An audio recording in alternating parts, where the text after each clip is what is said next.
میں call centre میں کام کرتی تھی۔ مجھے دبئی سے ایک کمپنی سے کال آئی جو مجھے 5 لاکھ سیلری دے رہے تھے۔ میں نے ہاں کر دی۔ انہوں نے مجھے ویزا اور ٹکٹ بھیج دی اور میں دبئی پہنچ گئی۔ 1-2 دن آرام کرنے کے بعد شام کو 2 آدمی مجھے ایسی جگہ لے گئے اور مجھ سے ایسے کام کروائے کہ میری روح لرز گئی۔ اور روزانہ میرے ساتھ میں پہلی دفعہ جہاز میں بیٹھ رہی تھی اور میری خوشی کی کوئی انتہا نہیں تھی۔ میں سوچ بھی نہیں سکتی تھی کہ مجھے بیٹھے بٹھائے اتنی اچھی نوکری مل سکتی ہے۔ اب مجھے اپنے پیروں پر کھڑا ہونے سے کوئی نہیں روک سکتا تھا۔ میں ایک آزاد زندگی گزارنے کے خواب دیکھ رہی تھی، جہاں میں نوکری کر کے خود ہی اپنے سارے خرچے اور خواہشیں پوری کر سکتی تھی۔ مجھے شروع سے ہی اپنے بھائیوں کی بے جا روک ٹوک بالکل پسند نہیں تھی۔ میرے ماں باپ ہمیشہ ہی مجھے سپورٹ کرتے تھے اور انہوں نے کبھی مجھے زندگی کے کسی میدان میں آگے بڑھنے سے نہیں روکا۔ خاص کر میرے ابا بہت ہی آزاد خیال تھے اور وہ لڑکیوں کو 4 دیواری میں قید کرنے کے خلاف تھے۔ جب میرے ابا کو پتہ چلا کہ مجھے اتنی اچھی نوکری مل رہی ہے تو انہوں نے مجھے فوراً اجازت دے دی کہ میں زندگی میں آگے بڑھ جاؤں۔ میرے بھائی ابا کے فیصلے پر راضی نہیں تھے، لیکن ابا کے خلاف جانے کی ان میں ہمت نہیں تھی۔ اس لیے مجھے یہ پروان بھرنے سے کوئی نہیں روک سکا تھا۔ رشتہ داروں کو جب میری نوکری کا پتہ چلا تو انہوں نے بہت زیادہ باتیں بنائی تھیں، لیکن میں نے کسی پر بھی دھیان نہیں دیا۔ میرے کچھ اپنوں نے بھی مجھے بہت سی نصیحتیں کی تھیں، لیکن وہ سب بھی میرے لیے بے معنی تھی۔ لیکن مجھے کیا خبر تھی کہ یہ پروان مجھے زمین کے اندر اتار دے گی۔ جن نصیحتوں پر مجھے غصہ آ رہا تھا، دراصل ان پر عمل کر کے ہی میں خود کو بچا سکتی تھی۔ جہاز زمین کو چھوتا ہوا ہوا میں معلق ہونے لگا اور میں کھڑکی کے پاس بیٹھی آنکھیں بند کر کے اپنی گزری ہوئی زندگی کو سوچ رہی تھی۔ بچپن سے ہی مجھے الگ الگ چیزیں کرنے کا شوق تھا۔ میں زندگی میں کسی ایسے مقام تک پہنچنا چاہتی تھی جہاں کوئی اور لڑکی نہ پہنچی ہو۔ میں اپنے ابا کی بہت ہی لاڈلی بیٹی تھی، کیونکہ 4 بھائیوں کے بعد میں ان کی گود میں آئی تھی۔ ابا نے مجھے بالکل اپنے بیٹوں کی طرح ہی پالا اور کسی بھی چیز میں کمی نہ ہونے دی۔ میرے منہ سے نکلا ہوا ہر لفظ ابا کی سر آنکھوں پر ہوتا۔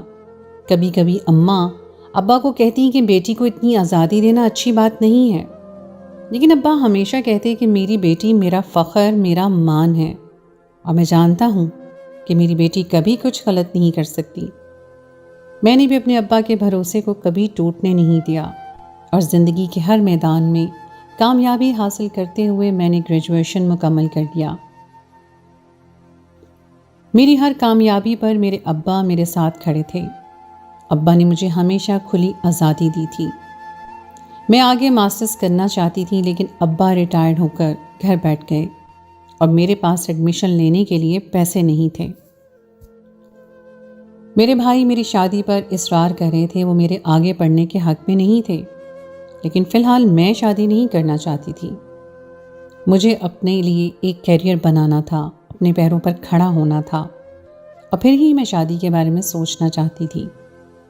میں بہت آزاد خیال تھی اور یہ آزاد خیالی مجھے میرے باپ سے ملی تھی۔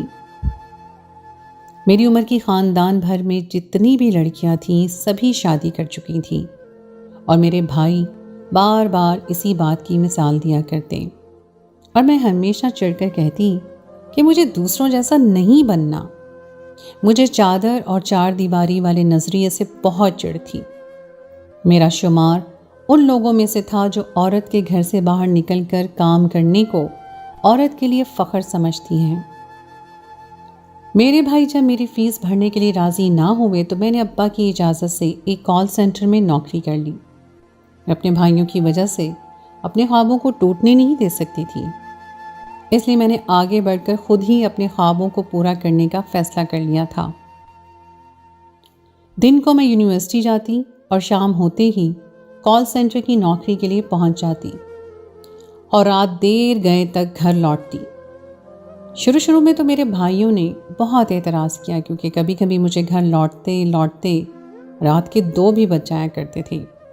لیکن پھر ابا کی حمایت کی وجہ سے سب نے ہی چپ سادھ لی۔ میرے معاملے میں ابا کسی کو بھی بولنے کی اجازت نہیں دیتے تھے۔ میرا ماسٹر شروع ہو چکا تھا اور میں بہت خوش تھی کہ میرے پاس ایک بڑی ڈگری آنے والی ہے، جس کے بعد مجھے کوئی بھی اچھی نوکری آسانی سے مل جاتی۔ میرا اصل مقصد بہت اچھی نوکری کر کے اپنے بھائیوں کو یہ بتانا تھا کہ میں ان سے کم نہیں ہوں۔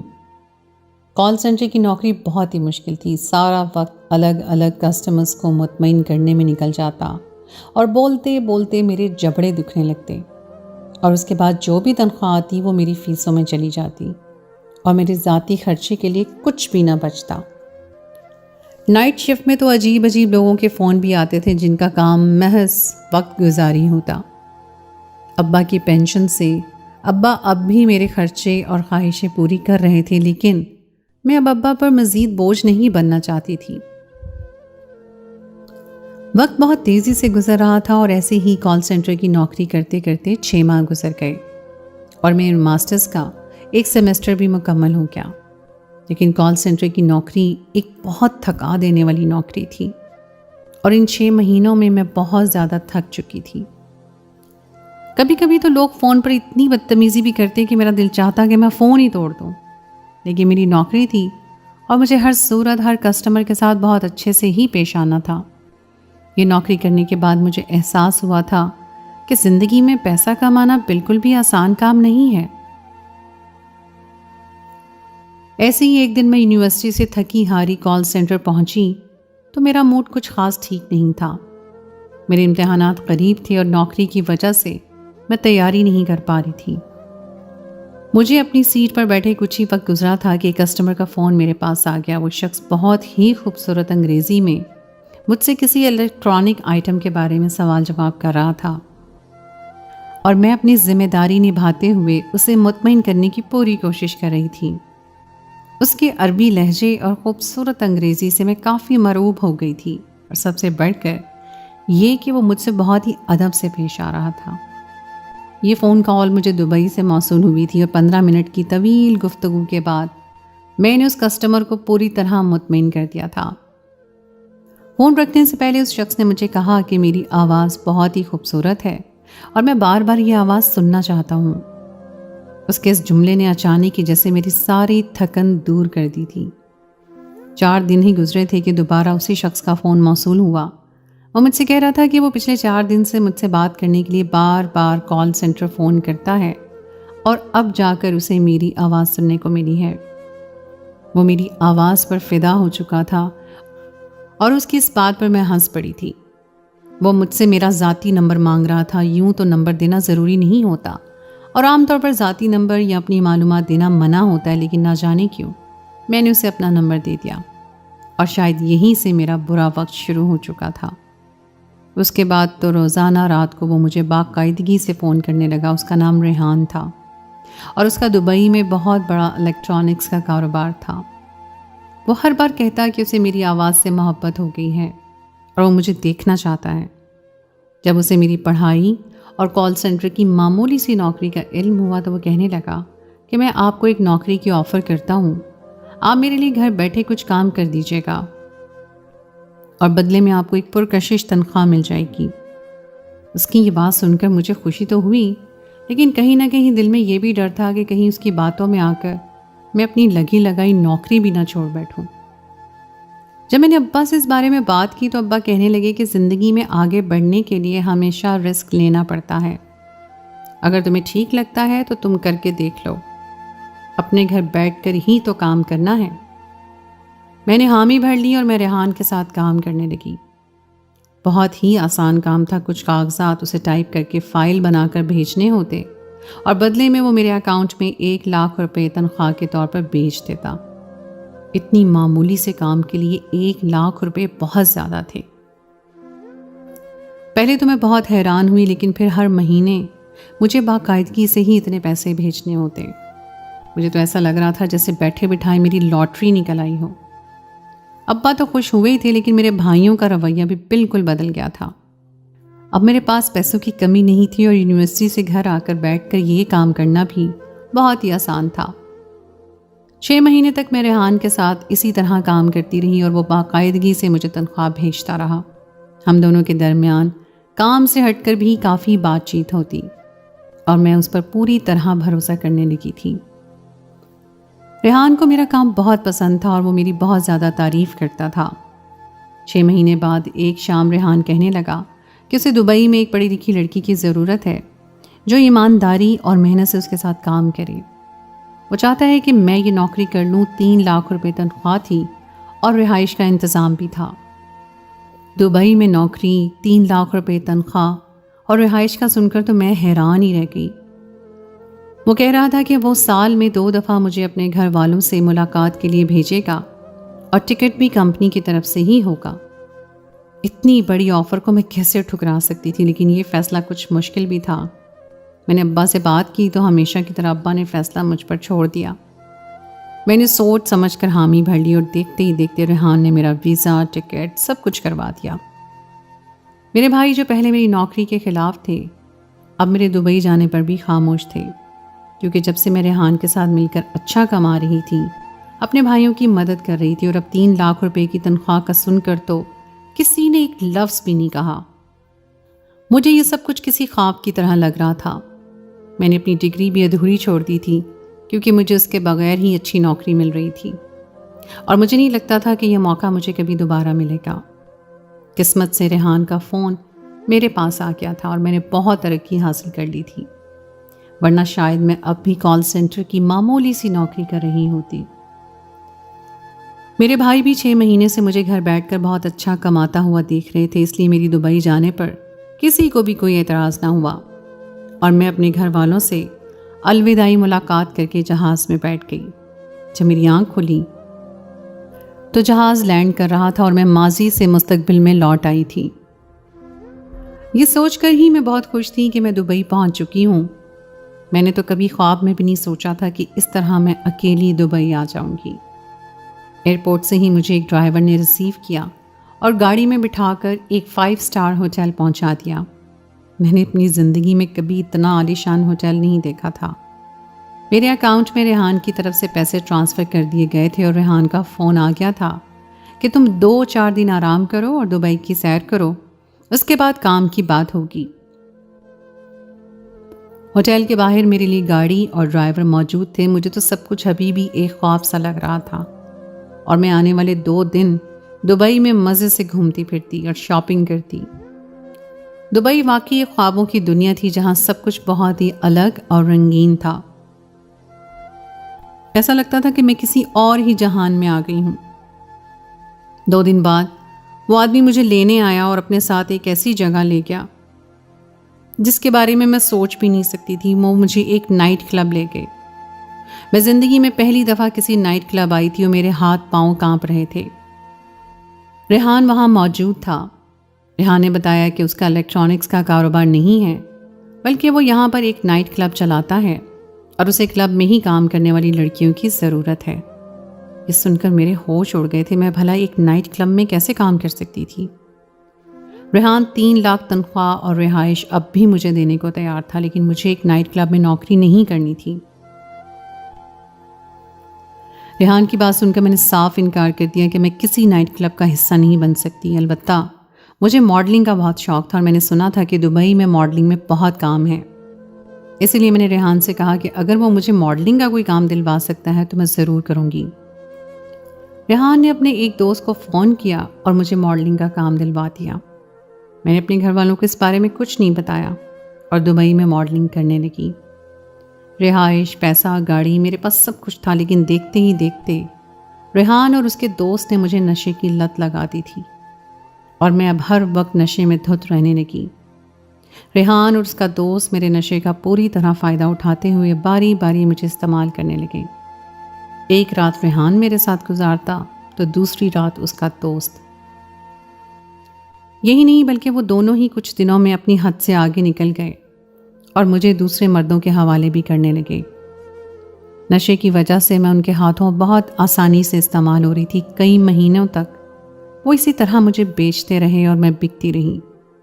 میری حالت بہت ہی خراب ہو چکی تھی۔ ریحان مجھ سے اپنے نائٹ کلب پر بھی کام کروانے لگا تھا۔ مجھے دبئی آئے 4 سال ہونے والے تھے اور میں نے ایک دفعہ بھی پلٹ کر اپنے گھر کی طرف نہیں دیکھا تھا اور نہ ہی مجھے واپسی کے لیے ٹکٹ کروا دیا گیا۔ اب جب میری حالت ماڈلنگ کرنے کے لائق نہ رہی تو ریحان کے دوست نے مجھے کام سے نکال دیا۔ مجبوراً میں کلب میں ہی نوکری کرنے لگی۔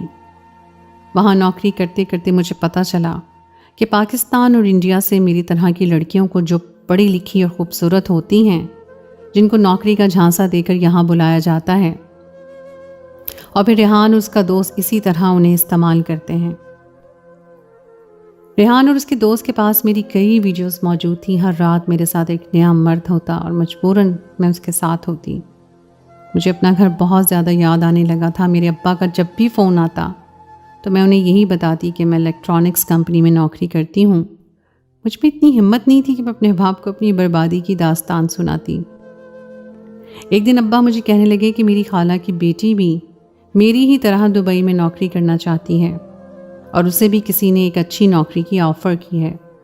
یہ سن کر میرے رونگٹے کھڑے ہو گئے۔ میں تو خود پوری طرح برباد ہو چکی تھی اور اب کسی لڑکی کو برباد نہیں ہونے دینا چاہتی تھی۔ میں نے ابا کو کہا کہ وہ سختی سے خالہ کو منع کر دیں کہ یہاں کسی کو نہ بھیجیں۔ میرے اس رویے پر ابا حیران ہو گئے، کہنے لگے ایسی بھی کیا بات ہے جو تم اتنی سختی سے منع کر رہی ہو؟ میں جو اذیت سہ سہ کر تنگ آ چکی تھی، ابا کے سوال پر سسک سسک کر رو پڑی اور نہ چاہتے بھی میں نے ابا کو خود پر گزرنے والی قیامت کے بارے میں بتا دیا، جسے سن کر ابا کو ہوش ہی نہ رہا اور کہنے لگے کہ ابھی واپس پاکستان آ جاؤ۔ میں نے بہت مشکل سے ریحان کو اس بات کے لیے راضی کیا کہ وہ مجھے بس ایک بار میرے گھر والوں سے ملنے کے لیے بھیج دے۔ وہ جانتا تھا کہ میں دولت کے پیچھے پاگل ہوں اور اب تو مجھے دبئی کی لگژری لائف کی بھی عادت ہو چکی تھی، اور یہ دولت کی لالچ ہی تو تھی جو مجھے یہاں تک لے آئی تھی۔ اسی لیے ریحان نے مجھے واپس جانے کی اجازت دے دی۔ ریحان نے مجھے کہا تھا کہ اگر میں لوٹ کر واپس نہ آئی تو وہ میری ویڈیوز کو عام کر دے گا۔ میں نے یہ ان سے وعدہ کر لیا تھا کہ میں ایک بار اپنے ماں باپ سے مل کر واپس چلی آؤں گی۔ 4 سال بعد اپنے وطن کی زمین پر قدم رکھ رہی تھی اور میری آنکھوں سے آنسوؤں کا جھرنا بہہ رہا تھا۔ بہت عرصے سے میں ایک تکلیف دہ زندگی گزار رہی تھی اور اپنی مٹی پر قدم پڑتے ہی جیسے میری تکلیف مٹ سی گئی تھی۔ گھر پہنچی تو ابا کے گلے لگ کر میں زاروں کے تار رو پڑی۔ میرے ابا کے سوا میری بربادی کی داستان کا علم کسی کو نہیں تھا۔ ابا نے مجھے اپنی آغوش میں لے لیا تھا اور میں کسی ننھے بچے کی طرح ان کی آغوش میں پناہ لے رہی تھی۔ ابا نے مجھے صاف لفظوں میں کہہ دیا تھا کہ اب تمہیں پلٹ کر جانے کی کوئی ضرورت نہیں ہے، اور میں خود بھی دوبارہ اس دلدل میں نہیں جانا چاہتی تھی۔ میں نے اپنی خالہ کی بیٹی کو سمجھا دیا تھا کہ باہر ملک کی زندگی بہت ہی مشکل ہے اور کسی بھی لڑکی کے لیے وہاں اکیلے رہنا مناسب نہیں۔ وہ سمجھدار تھی، اسے میری باتوں کا مطلب بہت اچھی طرح سمجھ میں آ گیا تھا۔ نشے کی عادت نے میرے جسم کو پوری طرح ختم کر دیا تھا۔ واپس آ کر میں پوری طرح بیمار پڑ گئی تھی اور ابا میرا علاج کروا رہے تھے۔ آج بھی ریحان اور اس کے دوست جیسے درندے ہماری سیدھی سادی اور معصوم بہنوں کو برگلا کر اپنے جال میں پھنسا رہے ہیں، اور ہماری سادہ لو بہنیں اپنے گھر کی 4 دیواری چھوڑ کر آزادی کے پیچھے دیوانہ وار بھاگنے لگتی ہیں۔ میں نے بھی اپنے گھر کی 4 دیواری اور چادر کو خود اپنے اوپر ایک بوجھ سمجھا تھا اور میں اسے برا مانتی تھی، لیکن آخر اسی 4 دیواری نے مجھے پناہ دی تھی۔ لڑکیوں کو آزادی ملنی چاہیے، انہیں تعلیم کا حق بھی حاصل ہونا چاہیے، لیکن ان کا ہرگز یہ مطلب نہیں کہ آزادی کے نام پر ہم جان بوجھ کر اپنی بہن بیٹیوں کو بھیڑیوں کے حوالے کر دیں۔ ریحان کے بچھائے ہوئے جال میں میں ایسی پھنسی تھی کہ میری تعلیم بھی ادھوری رہ گئی تھی اور میری عزت بھی پامال ہو گئی تھی۔ میرے پاس سوائے پچھتاوے کے کچھ نہیں بچا تھا۔ چند لاکھ کی ہوس کے پیچھے میں سب کچھ لٹا چکی تھی۔ ریحان نے مجھ سے دوبارہ پلٹ کر رابطہ نہیں کیا تھا کیونکہ شاید اسے کوئی نئی شکار مل گئی تھی۔ میں تو یوں بھی اب بیمار ہو چکی تھی۔ میں نے زندگی میں ایک بہت بڑا سبق سیکھا تھا کہ مجھے اس بات کا افسوس تھا کہ میں نے اس کو سیکھنے کے لیے بہت بڑا نقصان اٹھایا تھا۔ میں امید کرتی ہوں کہ میری بہن بیٹیاں میری اس کہانی سے ضرور استفادہ حاصل کریں گی اور انہیں میری طرح نقصان نہیں اٹھانا پڑے گا۔ کیا آپ کی زندگی میں بھی کبھی کوئی ریحان جیسا شخص آیا ہے